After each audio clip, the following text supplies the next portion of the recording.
ನಮಸ್ತೆ ವೀಕ್ಷಕರೇ, ನಾನು ನಿಮ್ಮ ಮೀತಾ ಕ್ರಿಸ್ಟಲ್, ನ್ಯೂಮರಾಲಜಿಸ್ಟ್.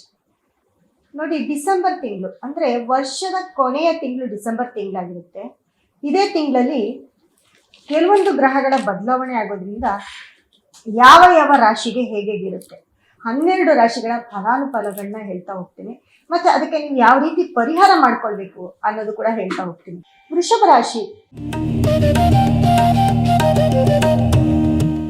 ರಾಶಿ ಅಂತ ಬಂದಾಗ ನೋಡಿ, ಡಿಸೆಂಬರ್ ತಿಂಗಳಲ್ಲಿ ವೃಷಭ ರಾಶಿಯವ್ರಿಗೆ ಹೇಗಪ್ಪ ಇರುತ್ತೆ ಅಂದ್ರೆ, ಮುಖ್ಯವಾಗಿ ಗುರುವಿನ ಬದಲಾವಣೆ ಆಗಿರುತ್ತೆ. ಅಂದ್ರೆ ಧನಸ್ಥಾನದಲ್ಲಿ ಗುರು ಇರ್ತಾರೆ. ಧನಸ್ಥಾನದಲ್ಲಿ ಗುರು ಇದ್ದಾಗ ಏನಾಗುತ್ತೆ, ಎಲ್ಲೋ ಒಂದ್ ಕಡೆ ನಿಮ್ಮ ದುಡ್ಡಿನ ವಿಷಯಕ್ಕೆ ಏನು ತೊಂದರೆ ಇಲ್ಲ. ದುಡ್ಡು ಕಾಸು ವಿಷಯದಲ್ಲಿ ತುಂಬಾ ಕೇರ್ಫುಲ್ ಆಗಿದ್ರು ಯಾವುದೋ ಒಂದ್ ಕಡೆಯಿಂದ ಹಣ ಬರ್ತಾನೆ ಇರುತ್ತೆ. ಹಣ ಬರಬೇಕು ಅಂದ್ರೆ ಕೆಲಸ ನೋಡ್ಬೇಕು. ಸೊ ಕೆಲಸ ಕಾರ್ಯದಲ್ಲೂ ಕೂಡ ತುಂಬಾ ಚೆನ್ನಾಗಿರ್ತೀರಿ. ಯಾಕಂದ್ರೆ 10ನೇ ಮನೆ ರಾಹು, 11ನೇ ಮನೆ ಶನಿ. 10ನೇ ಮನೆ ರಾಹು ಎಲ್ಲೋ ಒಂದ್ ಕಡೆ ಹೆಣ್ಣು ಮಕ್ಳಿಗಾದ್ರೆ ತುಂಬಾ ಯೋಗ ಕೊಡ್ತಾನೆ, ಗಂಡು ಮಕ್ಳಿಗಾದ್ರೆ ಸ್ವಲ್ಪ ಕೆಲಸ ಜಾಸ್ತಿ ಕೊಡ್ತಾ ಹೋಗ್ತಾನೆ, ಅಂದ್ರೆ ಪ್ರೆಷರ್ ಜಾಸ್ತಿ ಆಗ್ತಾ ಹೋಗ್ತಾನೆ. ಅದೇ ರೀತಿ ಶನಿ 11ನೇ ಮನೇಲಿ ಇರೋದು ಎಲ್ಲೊಂದ್ ಕಡೆ ಲಾಭ ಅಂತ ಹೇಳ್ಬೋದು. ಜೊತೆಗೆ ಏನಪ್ಪಾ ಅಂತಂದ್ರೆ, ನಿಮ್ಗೆ 10ನೇ ಅವನು ಮತ್ತೆ 9ನೇ ಅವನು 10ನೇ ಅವನು ಶನಿ 11ನೇ ಮನೆಗೆ ಬಂದಿರೋದ್ರಿಂದ ಲಾಭದಲ್ಲಿ ಇರ್ತೀರಾ ಅಂತ ಹೇಳ್ಬೋದು. ಮತ್ತೆ ರಾಶಿಯಾಧಿಪತಿ ಶುಕ್ರ, ಯಾಕಂದ್ರೆ ಲಾಸ್ಟ್ ಕಳೆದ ವಾರ ಹೇಳಿದ್ದೆ, ರಾಶಿಯಾಧಿಪತಿ ಶುಕ್ರ ನಿಮ್ಗೆ ತುಲಾ ರಾಶಿಯಲ್ಲಿದ್ದಾಗ ಏನೋ ಒಂದು ಜಗಳಗಳಾಗೋದು, ಮನಸ್ತಾಪ ಆಗೋದು, ಶತ್ರು ಮನೇಲಿ ಇದ್ದಾಗ ಇದೆಲ್ಲ ನಡೀತಾ ಹೋಗುತ್ತೆ. ಆದ್ರೆ ನಿಮ್ಮ ವೃಷಭ ರಾಶಿಯವರಿಗೆ ರಾಶಿಯಾಧಿಪತಿ ಶುಕ್ರ ಬಂದು ನಿಮ್ಗೆ 7ನೇ ಮನೇಲಿರೋದು ತುಂಬಾ ಒಳ್ಳೆ ವಿಷಯ ಅಂತ ಹೇಳ್ಬೋದು. ಯಾರಿಗೆಲ್ಲ ಮದ್ವೆ ಆಗಿಲ್ಲ ಅವ್ರಿಗೆಲ್ಲ ಮದ್ವೆ ಆಗುತ್ತೆ.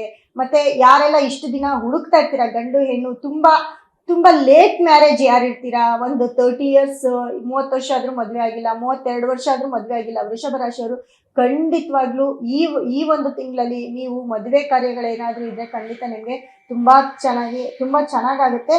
ಅದ್ರಲ್ಲೂ ನೋಡಿ, 7ನೇ ಮನೆಯಲ್ಲಿ ಅಂದ್ರೆ ಸಪ್ತಮದಲ್ಲಿ ಶುಕ್ರ ಕುಜ, ಅದೇ ರೀತಿ ಸೂರ್ಯ ಬುಧ ಕೂಡ ಅಲ್ಲೇ ಇರ್ತಾರೆ. 4 ಗ್ರಹಗಳು ಕೂಡ ನಿಮ್ಗೆ ಸಪ್ತಮದಲ್ಲಿದ್ದಾಗ, ಸಪ್ತಮಾಧಿಪತಿ ಕುಜ ಕೂಡ ಅಲ್ಲೇ ಇದ್ದಾಗ ನಿಮ್ಮ ವ್ಯವಹಾರ ಏನಿದೆ, ಅದರಲ್ಲೂ ಭೂಮಿ ವ್ಯವಹಾರ ಆಗಿರ್ಬೋದು ಅಥವಾ ನಿಮ್ಮ ಕೆಲಸ ಕಾರ್ಯಗಳಿರ್ಬೋದು, ಯಾವುದೆಲ್ಲ ಸ್ಟ್ರಕ್ ಆಗಿರುತ್ತೆ ಅವೆಲ್ಲ ರನ್ ಅಪ್ ಆಗ್ತಾ ಹೋಗುತ್ತೆ ವೃಷಭ ರಾಶಿಯವರಿಗೆ.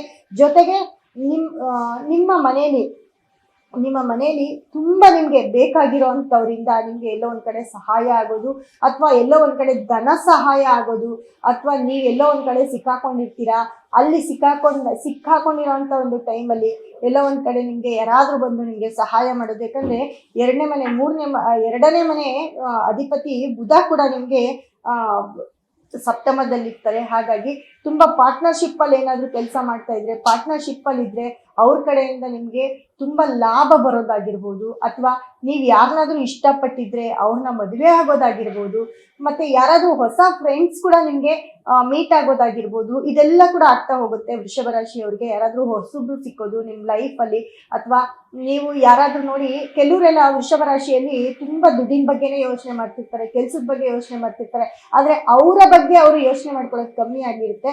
ಆದ್ರೆ ಈ ಒಂದು ಟೈಮ್ ನಿಮ್ಗೆ ಡಿಸೆಂಬರ್ ತಿಂಗಳಲ್ಲಿ ಯಾವ ವೃಷಭ ರಾಶಿಯಲ್ಲಿ ರಾಜಕೀಯದವರಾಗಿರ್ಬೋದು, ಸಿನಿಮಾ ರಂಗದವರಾಗಿರ್ಬೋದು, ಅಥವಾ ನಿಮ್ಮ ಮನೆಗಳಲ್ಲಿ ನೀವು ಏನೇ ಕೆಲಸ ಮಾಡ್ತೀರಿ, ನಿಮ್ಗೆಲ್ಲರಿಗೂ ಒಂದು ಒಳ್ಳೆ ಟೈಮ್ ಅಂತ ಹೇಳ್ಬೋದು. ಡಿಸೆಂಬರ್ ತಿಂಗಳಲ್ಲಿ ನೀವೇನೇ ಮಾಡಿದ್ರು ಸಕ್ಸಸ್ ಕೊಡೋಂಥ ಟೈಮು ಇದಾಗಿರುತ್ತೆ.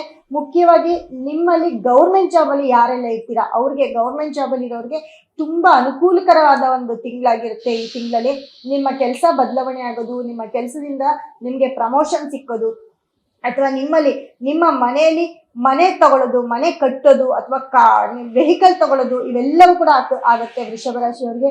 ಈ ಒಂದು ತಿಂಗಳು ನಿಮ್ದೇ ಟೈಮ್ ಅಂತ ಹೇಳ್ಬೋದು. ನೀವು ಪರಿಹಾರ ಅಂತಂದ್ರೆ ಏನಿಲ್ಲ ನೋಡಿ, ಯೋಗದ ಮೇಲೆ ಯೋಗ ಬಂದಾಗ ಎಲ್ಲೋ ಒಂದ್ ಕಡೆ ನಮ್ಮ ಒಂದು ಪಾಸಿಟಿವ್ನ ಜಾಸ್ತಿ ಮಾಡ್ಕೊಳ್ಬೇಕಾಗುತ್ತೆ. ವಿಷ್ಣು ಟೆಂಪಲ್ನ ಅತಿ ಹೆಚ್ಚು ನೀವು ದರ್ಶನ ಮಾಡೋದು ತುಂಬಾ ಒಳ್ಳೇದಾಗುತ್ತೆ. ಮತ್ತೆ ನೀವು ವೃಷಭ ರಾಶಿಯವರು ಶುಕ್ರವಾರ ಕೂಡ ನೀವು ಅಷ್ಟೇ, ಶುಕ್ರ ಹೋರೆ ಆಗಿರ್ಬೋದು, ಬೆಳಗ್ಗೆ ಶುಕ್ರ ಹೋರೆ ಅಂದರೆ 6 to 7 ಆಗಿರುತ್ತೆ.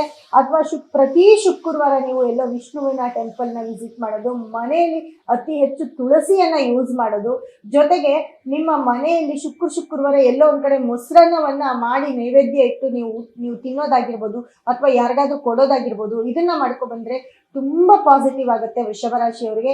ನಿಮ್ಮದೇ ತಿಂಗಳು ಅನ್ಕೋಬಹುದು. ನಿಮ್ಮ ತಿಂಗಳನ್ನ ನೀವು ಎಂಜಾಯ್ ಹ್ಯಾಪಿ ಮಾಡಿ ಅಂತ ಹೇಳ್ತಾ ಮುಂದಿನ ರಾಶಿ ಬಗ್ಗೆ ಮಾತಾಡೋಣ.